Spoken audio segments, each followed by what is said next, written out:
Dear Journal, the people at TLC have asked me to share my story at the upcoming gala.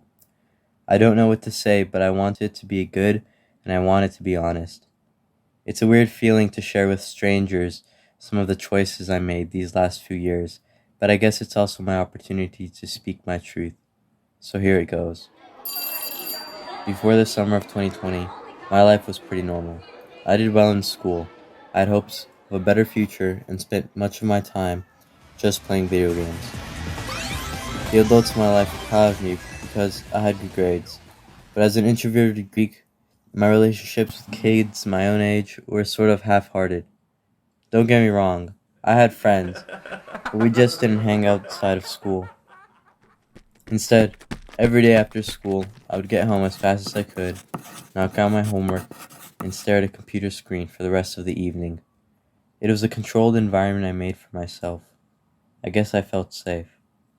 You see, interacting with others made my heart race, even in the most simple conversations. I learned later that it's called social anxiety, but this would all change the summer I fell in love. That sweet, burning grasp of rum was more than enough to turn me into a bona fide socialite. It was a total blissful release from unwarranted fears, and in that moment, I felt amazing. And that's how it started. A few shots of Bacardi before or during any social event was enough to remove my fears. And it happened so fast. Before I knew it, I was drinking every day, and I drank this way all the way into fall. The weight of my anxiety compelled me to relish the bliss of drunkenness. I dug myself into a hole, and I felt as if there was no way out.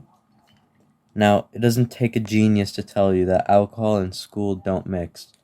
As a result of being caught with what my principal remarked as a whole liquor store in my backpack, I was sent to live at Sunburst Youth Academy. Sunburst is a 6-month-long residential program for at-risk youth. In the midst of all the yelling and push-ups, every Monday afternoon, my platoon would attend a class hosted by Tilly's Life Center. I'll never forget the first class. We were funneled into this large room set up with tables and chairs.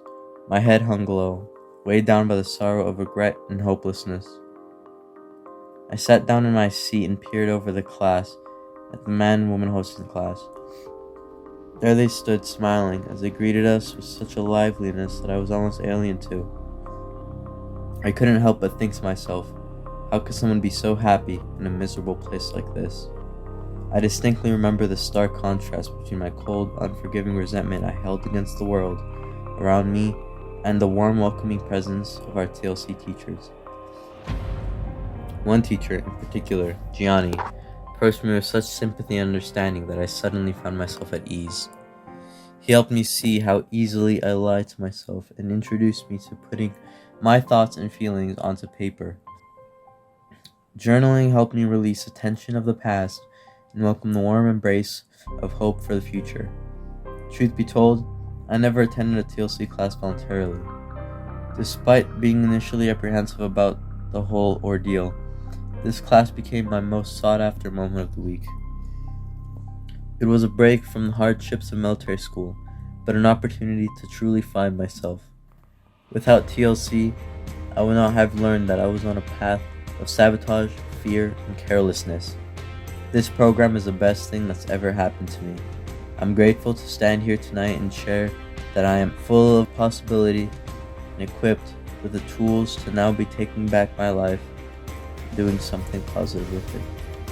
The faith that I now have in myself wouldn't have been possible without those classes. Thank you for supporting Tilly's Life Center. Thank you for supporting me.